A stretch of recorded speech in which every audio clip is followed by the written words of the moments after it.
पर हाथ चिपटना चिपटा तो करती थी। पुलिस भी बुलवाती थी, सब कुछ करते थे। अच्छा, और पुलिस बुलाती थी तो क्या होता था? वह पुलिस फैसला करके चल जावे तो ले जावे, तो उसे भी उन्हें भी पकड़ कर। जेठ भाभी सबको? भाभी तो थी नहीं जब। मुस्कान की माँ? हाँ, माँ भी लड़ती थी यहाँ। अच्छा, वो क्या कहती थी? इस गलियों में गालियों की गूंज उठती थी और वो गाली मुस्कान की जुबान से निकलती थी।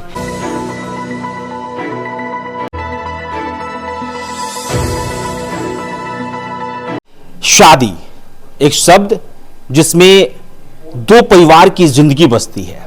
जब भी विवाह होता है तो ये कहा जाता है कि जब एक जोड़ी बनती है तो फिर जिंदगी आसान हो जाता है, लेकिन कई ऐसे मामले हमने देखे हैं जो ये बताता है कि नहीं, ऐसे भी लोग होते हैं जो कि जिंदगी को बर्बाद कर देते हैं। वो लड़का भी कभी होता है और कभी लड़की भी होती है, लेकिन इस वक्त जो सबसे ज्यादा चर्चा का विषय बना हुआ है वो मुस्कान और उसके अय्यास आशिक साहिल के द्वारा किए गए हत्या की। इस वक्त जिस जगह पे हम खड़े हैं ये वही सौरभ राजपूत का घर है, जिस सौरभ राजपूत के 14 टुकड़े करके ड्रम में भर के और फिर उसके बाद से उस पे सीमेंट का लेप चढ़ाया जाता है और फिर उसके बाद से एक अय्याशी की भी कहानी लिखी जाती है। वो अय्याशी की कहानी ऐसी होती है कि 14 टुकड़े करने के बाद वो जाकर किसी बेहतरीन जगह पे यानी कि हिमाचल प्रदेश के उन वादियों में होली खेलना और वो तमाम मौज मस्ती करना और उन वीडियोस को क्रिएट करना, जो कि शायद वो वीडियो क्रिएट कर रहे होंगे कि हम अपनी एक यादगार पल को एक फ्रेम में कैप्चर कर रहे हैं, और उसको रिलीज भी किया गया है। तभी आज के तारीख में हम उन तमाम वीडियो को देख रहे हैं। लेकिन इन सब चीजों को मैं सौरभ राजपूत के गलियों में आके क्यों बता रहा हूं? क्योंकि हम मेरठ पहुंचे हैं और मेरठ के हम उस जगह पे पहुंचे हैं, उस इंदिरा नगर में पहुंचे हैं जहां पर सौरभ राजपूत का भी घर है, जहां पे मुस्कान का भी घर है और जहां मुस्कान रेंट पर भी रहती थी। उन तमाम जगहों की तस्वीर हम दिखा रहे हैं, लेकिन हम जानने की कोशिश कर रहे हैं कि आखिरकार आसपास का माहौल क्या था, उसके नेचर, उसकी प्रवृत्ति क्या थी और उसके बारे में लोग क्या कह रहे हैं, और उसके बारे में जानने की कोशिश कर रहे हैं। आंटी, आप जस्ट बगल में ही रहती हैं मुस्कान के घर के, सौरभ राजपूत के घर के। जो ये हुआ, आपको इस बात की कल्पना थी कि हाँ मुस्कान ऐसा भी कर सकती है? नहीं, कभी सोच सकती है देख के कि ऐसा कर सकती थी? नहीं, ऐसा तो नहीं सोचा कभी ऐसा हो जाएगा भाई। जब अलग कर दिया सब बात है तो उसमें यो क्या पता था कि ऐसा कर देगी।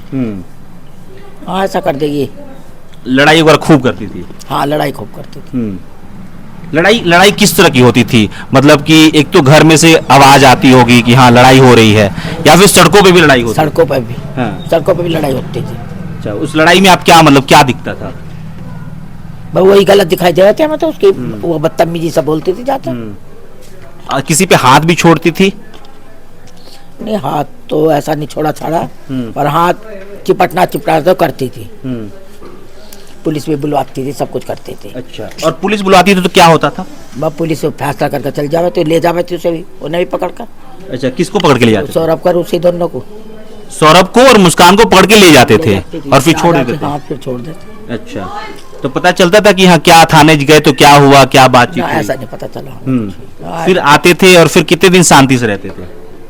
बस ऐसा ही उनका तो आए दिन चलता रहा था। हाँ, आए दिन चलता रहा था। शादी के बाद कितने दिन यहाँ मुस्कान रही?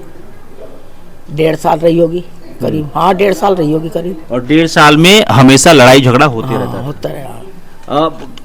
गाली वगैरह भी देती थी? किसको गाली देती थी यहाँ? सबको ही देवे थे वो तो घर में, सास को भी, सबको। सास, ससुर, देवर? देवर नहीं है, जेठ है। जेठ है? जेठ भाभी सबको? भाभी तो थी नहीं जब यहाँ रहे थी, भाभी नहीं थी। अच्छा, कुआरा था जेठ। अच्छा, जेठ की शादी बाद में हुई। अच्छा, शादी के पहले भी आप लोगों ने कुछ सुना कि हाँ चलिए माँ बाप ने मना किया सौरभ को कि हाँ शादी मत करो, लव मैरिज? माँ बाप ने तो मना करा है सौरभ को। वो मानना नहीं। बस, हाँ, वो मानना नहीं। तो उसके बाद से क्या हुआ? फिर मारपीट होता था, फिर उसके बाद से रेंट पे क्यों चले गए ये लोग? इन्होंने निकाला। इन्होंने कहा दिया अब हमें नहीं रखना यहाँ पे फजीते करवाने को, अपना तुम कहीं भी रहो जाकर। अच्छा, देख के लगता था कि हाँ ये बेटी से भी प्यार करती है कौन? मुस्कान। बेटी को तो खूब मारा थी। हाँ। हाँ, बेटी को तो छोटी सी कोई खूब मारा थी, तो क्या प्यार करा थी वो। तभी जो कह रही है कि हाँ बेटी का लालन पालन करना है, तो ये सिर्फ कानूनी चीजों से छुड़ा दिखावा है वो तो, छूटने के लिए। हाँ, सब दिखावा। अच्छा, मुस्कान की मम्मी कह रही है कि फांसी की सजा मिलनी चाहिए, इस पे क्या आप? अजी वो तो अपना बचाव कर रहे हैं माँ बाप। वो कोई माँ बाप चाह लेगा मेरी बेटी को फांसी लग जा, वो तो झूठा भकावा। हाँ, झूठा भकावा कर रहे हैं। वो चाह रहे कि अपना बचाव कर लें। हाँ, अपना बचाव कर लें बस। अच्छा, कभी आपने ये भी सुना कि हाँ सौरभ मार रहा हो मुस्कान को, या फिर उनके घर वाले मार? नहीं नहीं नहीं, कभी नहीं मारा, कभी नहीं हाथ छोड़ा सौरभ ने, कभी नहीं। हाँ। मुस्कान का ही शुरू से ऐसा था। शुरू का ही वातावरण उसका ही खराब था। अच्छा, कभी ऐसा लगा कि मुस्कान का किसी और से भी संबंध है? आप लोग को भी सुनाई दिया? नहीं, हमने नहीं सुना था। हाँ। एक बार बीच में गई, बीच में चली गई थी 10-11 दिन के लिए। अच्छा, ये एक आखिरी चीज पूछूंगा कि ये सब सुनने के बाद कि एक लड़की एक लड़के के साथ प्रेम विवाह करती है और फिर उसके बाद से किसी और के साथ प्रेम करती है और उसके बाद से अपने पति को ही जिसके साथ प्रेम विवाह की थी उसको काट देती है, फिर आप लोग इतनी उम्र गुजारने के बाद ये चीज सुनते हैं, शायद पहले ये सब चीज नहीं सुनने को मिलता होगा, तो क्या मन में आता है? धक्का सा लगा। और क्या मन में आया कि भाई ऐसा कैसा कर दिया। ना ये पता था इनने दूसरे से कर रखी है, इतना तो पता ही नहीं था। जब खर्चा सारा भेज रहा था, सब कुछ कर रहा था वो, न बताओ। हाँ, जब खर्चा। अच्छा, कई लोग कह रहे हैं कि ये पैसे वैसे सौरभ नहीं भेजता था, इसको पैसे की कमी थी, और ये ऐसा भी कई लोग मतलब कई खबरें भी चल रही हैं। पैसे तो भेजता था। हाँ, हाँ, पैसे तो भेजता था। ये कभी साहिल के बारे में आप लोग को यहाँ सुनाई नहीं? हमने नहीं सुना साहिल के बारे में। साहिल के घर यहीं आसपास में ही है ना? नहीं, मुझे नहीं पता। देखो, अच्छा, ठीक है। मैं तो अपनी गली से दोबारा कहीं जाती नहीं। हाँ, मैं तो अपनी गली से कहीं जाती नहीं। और कुछ मुस्कान के बारे में जो आप बताना चाह रही हो? ना भाई, और मुझे कुछ पता नहीं। देखो, जैसी बात है। हाँ, मैं लड़ाई में भी बाहर नहीं आती। जैसी बात है, जब किसी की लड़ाई होती है मैं बाहर नहीं निकल कर देखती। अच्छा, कभी मोहल्ले के लोग नहीं कोशिश करते थे कि हाँ जब लड़ाई हो रहा है तो उसको सुलझा दें? वो किसके बीच में कौन पड़ रहा? कौन पड़ रहा है बस। हाँ, किसके बीच में कौन पड़ता? घर गृहस्थी की बात है अपनी। बस लड़ाई होती थी, गंदी गंदी गालियां देती थी, सड़क पे निकल के, फिर थाने से पुलिस वाले आते थे, फिर लेके जाते थे, फिर वापस छोड़ देते थे। माँ भी आवे थी लड़ने तो। मुस्कान की माँ? हाँ, माँ भी लड़ती थी यहाँ। अच्छा, वो क्या कहती थी? भाई ऐसे ही देखो, अभी कौन सा याद रखी 6 साल। मतलब किस तरह की लड़ाई किस तरह करती? वही अपनी बेटी को बचाने करने के लिए कि हाँ, अपनी बेटी के लिए लड़ती थी। वो बाहर ही आती थी, लड़के फिर चली जाती थी।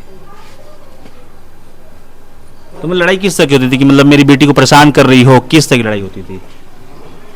देखो, इतना नहीं मुझे पता। हाँ, इतना नहीं मुझे पता।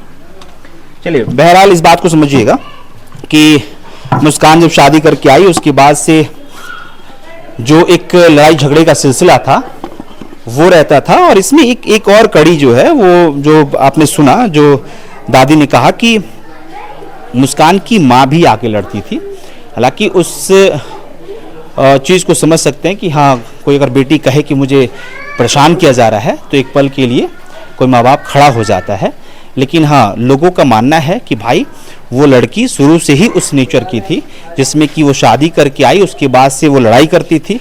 इस गलियों में गालियों की गूंज उठती थी और वो गाली मुस्कान की जुबान से निकलती थी, और वो गाली अपने सास, अपने ससुर, अपने जेठ के लिए निकलती थी और अपने पति के लिए वो गालियां निकलती थी, और उस गालियों की गूंज से ये पूरा गली गूंजता था। लेकिन वही बात, करे तो करे क्या, हम किसी के पारिवारिक मामलों में कर क्या सकते हैं, और ये शायद सामाजिक तौर पे जब समझिएगा तो ये सही भी नजर आएगा। और उसके बाद से फिर पुलिस आती थी और पुलिस फिर उन दोनों को लेकर जाती थी और फिर वापस समझा बुझा के वापस भेज देती होगी। लेकिन हाँ, आज जब हम खड़े होकर इन तमाम चीज़ों को बता रहे हैं, तब वो छोटी मोटी जो लड़ाई होती होगी, जो गाली गलौज होता होगा, वो इस चीज़ में तब्दील हो गया, या फिर उसके बाद साहिल के साथ मिलकर वो अय्याशी वाली जो एक कहानी शुरू हुई होगी उस अय्याशी वाली कहानी ने उसको इस बात के लिए तैयार कर दिया कि चलो सौरभ को काट के ड्रम में भर ही देते हैं। बहरहाल मैं बार बार कह रहा हूं कि ये सिर्फ एक लड़का ये नहीं है कि एक लड़के के साथ हुआ है तो इतनी बातें हो रही है, लड़कियों के साथ भी हुआ तब भी आवाजें उठी, और किसी के भी साथ होता है तो ये आवाजें उठती है और ये बार बार कहने की कोशिश करती है कि न्यायालय के द्वारा इस तरह के क्राइम को जितना वक्त लिया जाता है सुलझाने में, जितना वक्त लिया जाता है उस पर फैसला सुनाने में, शायद उसका एक बड़ा इंपैक्ट पड़ता है उस क्रिमिनल पे, उस क्रिमिनल माइंड पे।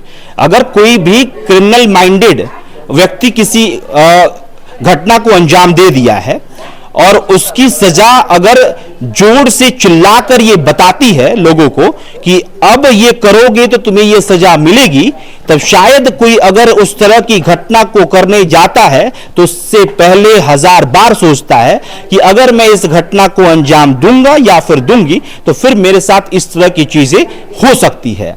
लेकिन शायद हमारे न्यायपालिका पर भी एक बड़ा सवाल है और पुलिसिया कार्रवाई पे भी एक सवाल है कि आज तक मुझे लगता है कि पिछले 3-4 सालों से कई कहानियां आप देख लेंगे, कई ऐसे इंसिडेंट देख लेंगे जिसमें टुकड़ों में कोई लड़का है जो कि लड़की को काटकर फ्रीज में डाल देता है, तो कोई काटकर किसी चीज में रख देता है, कोई लड़की एक लड़के को काट के ड्रम में भर देती है और उसके लिए सालों इंतजार करना पड़ता है कि हां इनको सजा कब मिलेगी।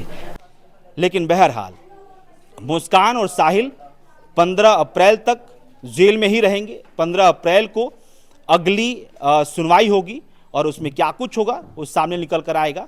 लेकिन मेरठ से कई तस्वीर हम आपको पहुंचाने की कोशिश कर रहे हैं और इन तस्वीरों को देखने के लिए आप द न्यूज़ लुक को सब्सक्राइब जरूर कर लीजिएगा। मेरा नाम अभिषेक श्रीवास्तव है। इस वीडियो को शेयर जरूर कीजिएगा। बहुत बहुत शुक्रिया।